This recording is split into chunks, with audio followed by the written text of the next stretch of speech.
Picture this. You wake up tomorrow morning, and for the first time in months, maybe years, your mind isn't already racing with worry. No crushing weight of anxiety pressing down on your chest. No anger simmering just beneath the surface, waiting to explode. Instead, there's something you've almost forgotten existed. Genuine peace. This isn't fantasy. This isn't wishful thinking. This is what happens when you understand one simple truth that the ancient Stoics discovered over 2,000 years ago.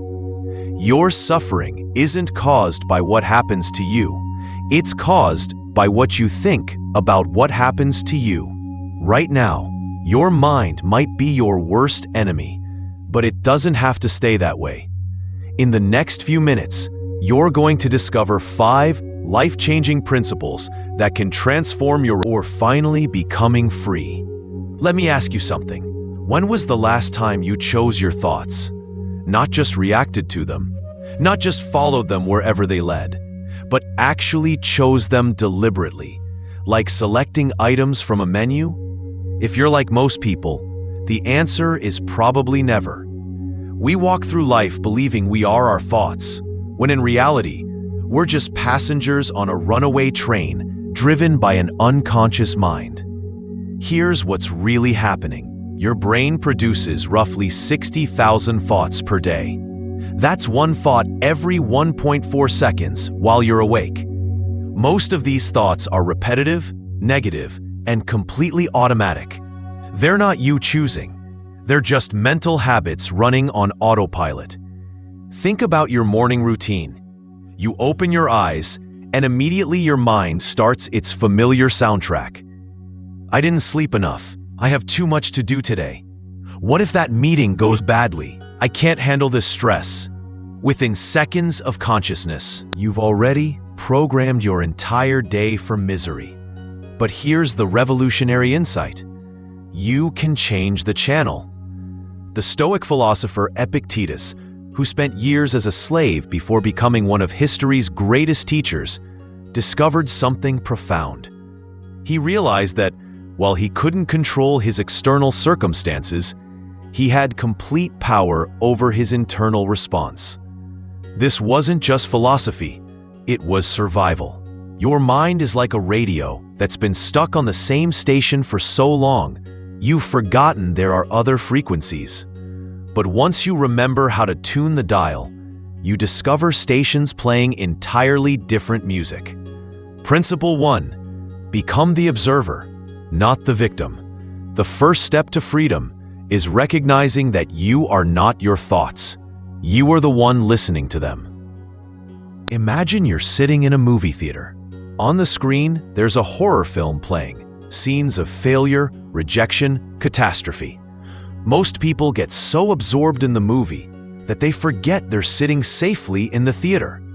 They grip their seats, their hearts race, their palms sweat, all because of images that aren't even real.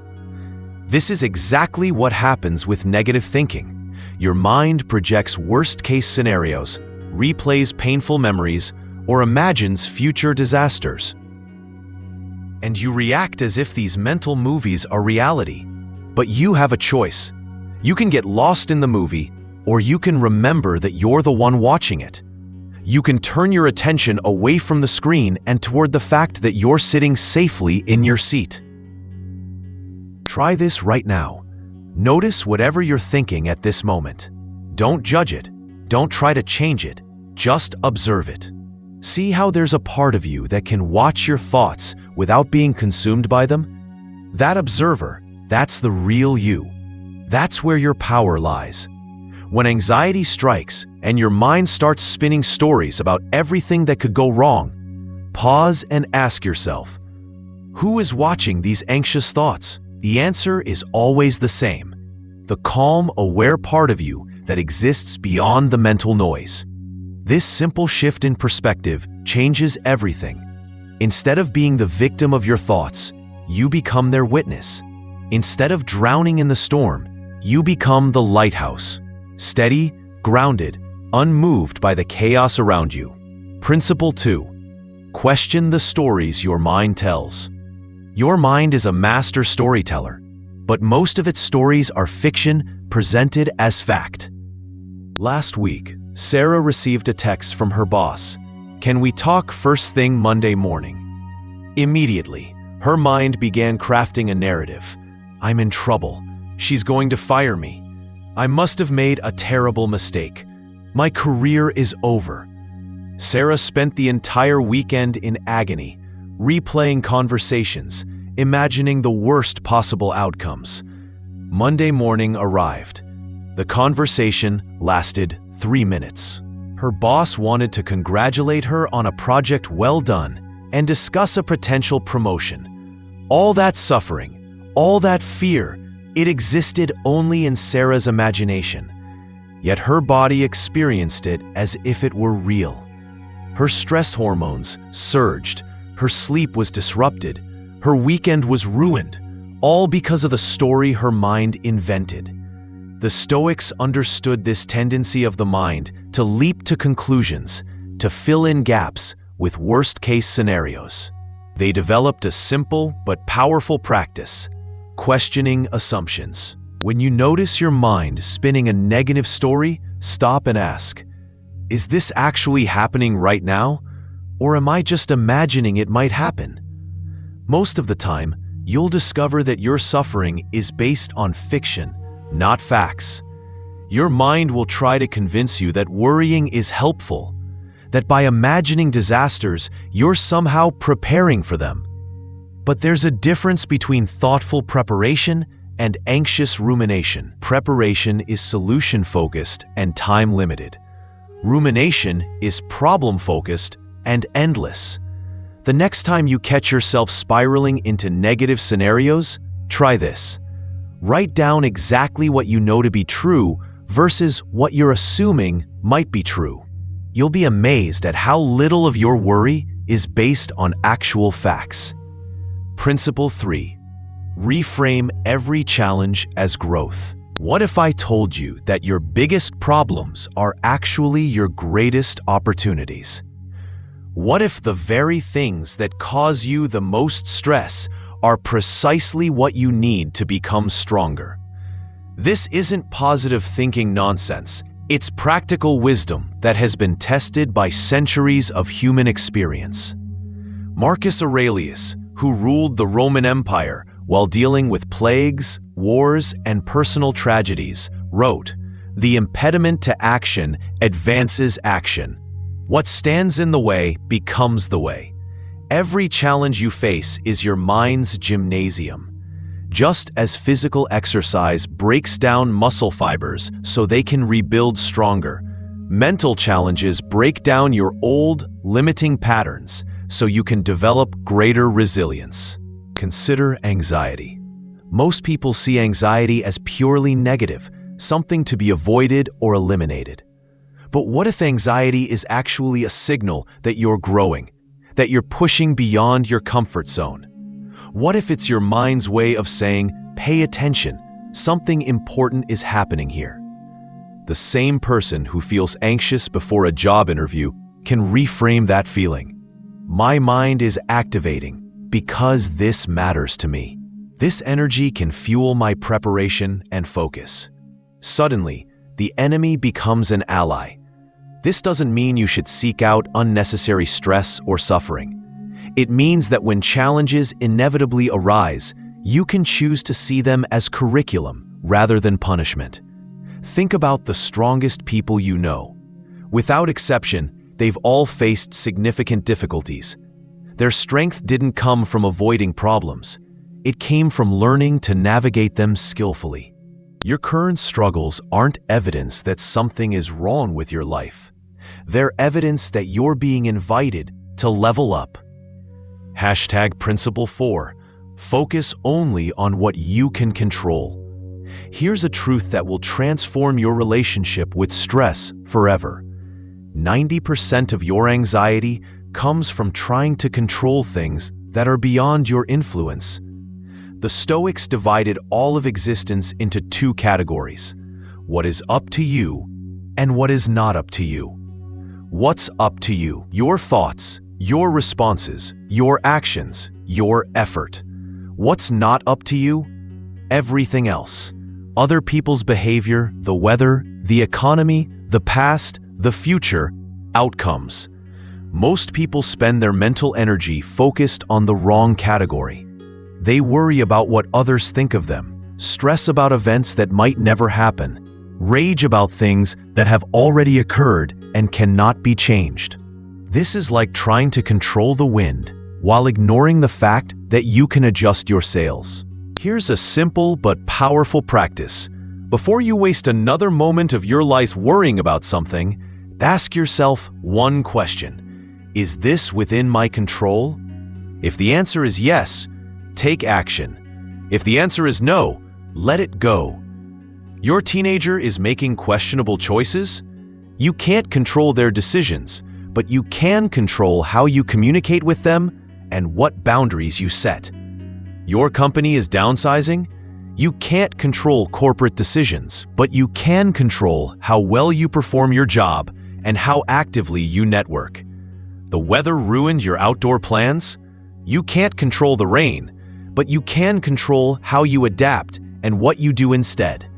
This isn't about becoming passive or indifferent. It's about directing your energy where it can actually make a difference instead of burning it up on things beyond your reach. When you truly understand this principle, you'll feel a weight lift from your shoulders that you didn't even know you were carrying. 1. Principle 5. Train your mind like an athlete trains their body. Here's the most important thing you need to understand. Your mind is not fixed. It's not hardwired. It can be trained, shaped, and transformed at any age. Neuroscience has proven what the Stoics intuited thousands of years ago. Your brain is constantly rewiring itself based on how you use it. Every thought you think, every emotional pattern you repeat, every mental habit you practice is literally reshaping your neural pathways. This means that if you've been stuck in patterns of anxiety, anger, or negativity, it's not because there's something fundamentally wrong with you. It's because you've unknowingly been training your mind to operate that way. But just as you can train your body to become stronger, faster, or more flexible, you can train your mind to become calmer, clearer, and more resilient. Professional athletes don't just show up on game day and hope for the best. They practice every single day, often for hours, developing the skills they need to perform under pressure. Mental fitness requires the same commitment. Start small. When you wake up each morning, before you check your phone or dive into your to-do list, take 2 minutes to consciously choose your mental state for the day. Ask yourself, how do I want to show up today? What kind of person do I want to be? Throughout the day, catch yourself when your mind defaults to old patterns. Don't judge yourself, just notice and gently redirect. It's like training a puppy. You don't punish the puppy for having accidents. You consistently guide it toward better habits. At the end of each day, spend 5 minutes reviewing how you handled challenges. What worked? What didn't? How could you respond more skillfully next time? This isn't about perfectionism. It's about progress. The more you practice these mental skills, the more automatic they become. Eventually, responding to stress with wisdom instead of reactivity becomes as natural as breathing. Your moment of choice. You now have something that most people spend their entire lives searching for: the key to your own mental freedom. These 5 principles aren't just ideas to think about. They're tools to use immediately. The question is, what will you do with them? You can close this video and go back to living as you always have, letting your mind run on autopilot, staying trapped in the same cycles of stress and reactivity. Or you can make a different choice. You can decide that today is the day you stop being a victim of your own thoughts and start becoming their master. You can choose to see every challenge as an opportunity to practice these skills, every moment of stress as a chance to apply this wisdom. The ancient Stoics didn't develop these principles in ivory towers or comfortable circumstances. They forged them in the fire of real life, in wars, exiles, imprisonments, and personal losses. They work because they've been tested by people facing the ultimate challenges. Your challenges may be different, but your capacity for growth, resilience, and inner peace is just as unlimited as theirs was. Remember, you are not your thoughts. You are not your emotions. You are not your circumstances. You are the aware, intelligent, infinitely creative being who can observe all of these things and choose how to respond to them. That choice, that power, is available to you right now, in this moment, and in every moment that follows. The path to inner freedom starts with a single step. Take it today. If this message resonates with you, share it with someone who needs to hear it. Subscribe for more life-changing insights, and let me know in the comments, which of these principles will you start practicing today? Your transformation begins now.